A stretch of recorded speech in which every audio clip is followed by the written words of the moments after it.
तो ध्यान क्यों आवश्यक है, ये सब लोग समझ नहीं पाते। कुछ लोग कहते हैं कि भई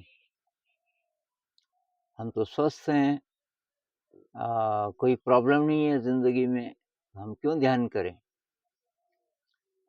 और कुछ लोग ये भी कहते हैं कि विचार तो बहुत ज़्यादा चलते हैं, लेकिन प्रॉब्लम क्या है? ज़िंदगी तो मेरी ठीक चल रही है, तो क्यों ये ज़रूरी है कि ध्यान करो और विचारों को कम करो? तो ये बात वैसे ही है जैसे कैटरपिलर कहे कि भई क्या ज़रूरत है तितली बनने की? ये तितली का आपने पढ़ा होगा कि वो अंडे के बाद कैटरपिलर बनता है, एक कीड़ा जो रेंग के चलता है ज़मीन पे और उसको फिर ककून बनाता है वो, एक प्रकार का आवरण बनाता है, अपने चारों तरफ लटक जाता है किसी जगह से और उसके अंदर ट्रांसफ़ॉर्मेशन होता है। कैटरपिलर का जो शरीर है वो बदलता है, ककून के अंदर और उसके पंख निकलते हैं और उसके बाद वो अपने पंखों से पंख जब बन जाते हैं तो पंखों की एक्सरसाइज़ करते-करते पंख तोड़ते हैं उसके आवरण को। उसके बाद तितली उड़ने लगती है। तो ये वैसी बात है। हमारा जो डिज़ाइन है वो कुदरत ने ऐसा बनाया कि आधा ही बनाया, आधा हम पे छोड़ दिया भई आपकी मर्ज़ी है। अगर आपको उड़ान भरनी है अ, तो फिर आपको तितली बनना पड़ेगा। एक कमाल की किताब मैंने पढ़ी बहुत समय पहले जोनेथन लिविंगस्टन सीगल। सीगल एक चिड़िया होती है समुद्र के किनारे। वो लोग बड़े-बड़े झुंड में रहते हैं और मछली खाते हैं। तो एक सीगल है जिसका नाम जोनेथन राइटर ने उसका नाम रखा जोनेथन और वो जैसे ही पैदा होता है, आकाश की ओर देखता है और उनकी कम्युनिटी में इसको अपशकुन माना जाता है। तो सारी जो कम्युनिटी वाले उसके मम्मी-पापा को बोलते हैं, "भई ये इसको समझाना शुरू कर दो अभी से।" तो मम्मी-पापा बोलते हैं, "देख बेटा, हमारा जो धर्म है, वो ये है कि कैसे मछली पकड़ें जल्दी से जल्दी।" मछुआरे जो आते हैं, वो जाल से जब मछली खींचते हैं किनारे पे, फिर नीचे डालते हैं, तो बड़ी-बड़ी मछलियों को काटते भी हैं और फिर जब ले जाते हैं तो कुछ मछलियाँ बच जाती हैं और कटी हुई मछलियों के टुकड़े, उन पर झपटना है, कौन जल्दी झपट सकता है, तो ये सीखना है और तुमसे पहले कोई चला गया तो उससे छीनना कैसे है मछली को, तो वो सीखना है। इसी के लिए हमारी ज़िंदगी है, आकाश की ओर नहीं देखना और उड़ने की कोशिश नहीं करना फालतू। तो ये जोनाथन सुन तो लेता है, लेकिन वो कहता है फिर ये पंखों की तो ज़रूरत नहीं थी। खुदक-खुदक वैसे वैसे भी जा सकते थे टाँगों से। तो वो चुपचाप उड़ान भरने लगता है।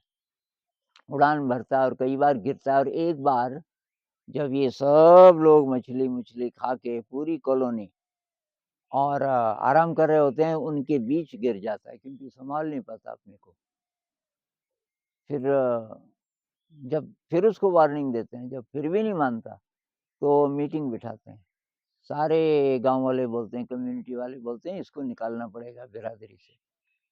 तो उसको बीच में बिठा देते हैं, शाम हो जाती है और सारे घेरे में बाकी लोग और जोनाथन को कहते हैं, "देख भाई जोनाथन तूने बात तो मानी नहीं, अब या तो आज के बाद तू उड़ान नहीं भरेगा या फिर तू हमेशा के लिए छोड़ के चला जाए ये इलाका और किसी को भी तू दिखेगा 1 किलोमीटर के रेंज तक भी, तो तेरे को जान से मार देंगे।" और वो सर्कल से बाहर निकलता है, बहुत उदास होता है कि अब किसी को देख नहीं पाएगा अपने मम्मी-पापा को और दोस्तों को। बहुत खुश भी होता है कि अब कोई रोक-टोक नहीं। उसके बाद वो उड़ान भरता है और इतना सीख जाता है कि इस पृथ्वी पे पिछले 10,000 सालों में कोई सीगल नहीं सीख पाया। तो उसको लेने के लिए दूसरे जगत से दूसरे 2 सीगल आते हैं। कमाल की कहानी आप पढ़ना इस किताब को।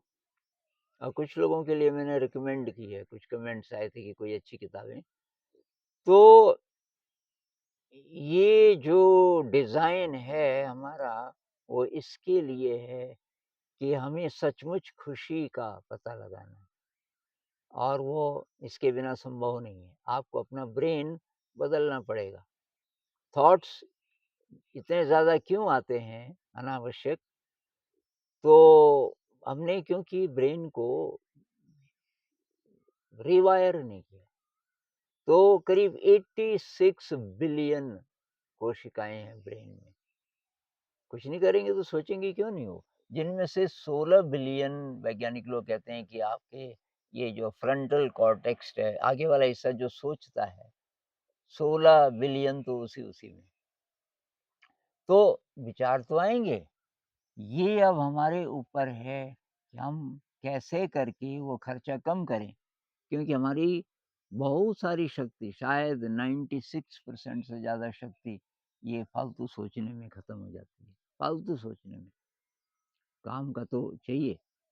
तो ये बात शायद समझ आए मृत्यु के आस-पास, तब यही शक्ति काम आती है। तब इंसान नहीं बोल सकता कि क्या ज़रूरत है ध्यान करने की, तब वो पछताता है कि काश मैंने भी थोड़ा कोशिश की होती। और दूसरी बात ये कि ध्यान सीधे ही शुरू हो जाएगा ये भी संभव नहीं है। उसके लिए शक्ति चाहिए। ध्यान से शक्ति मिलेगी, लेकिन ध्यान शुरू करने के लिए बहुत शक्ति चाहिए। तो वो शक्ति जुटानी पड़ेगी, इसलिए ध्यान के साथ बहुत सारे डिसिप्लिन हैं। ब्रह्मचर्य से लेके दूसरे शील हैं, पारमिताएँ हैं, सारी दिनचर्या है। तो और जब इसका रस आने लगता है, ध्यान का जब रस आने लगता है, तो बात समझ आनी शुरू होती है कि यार अब जीना शुरू किया। अब जो आपको शक्ति महसूस होती है, जीवन में जो तरंग महसूस होती है, आप क्रिएटिव ज़्यादा हो जाते हैं। तो ये तो बहुत ज़रूरी है, ये करना ही पड़ेगा।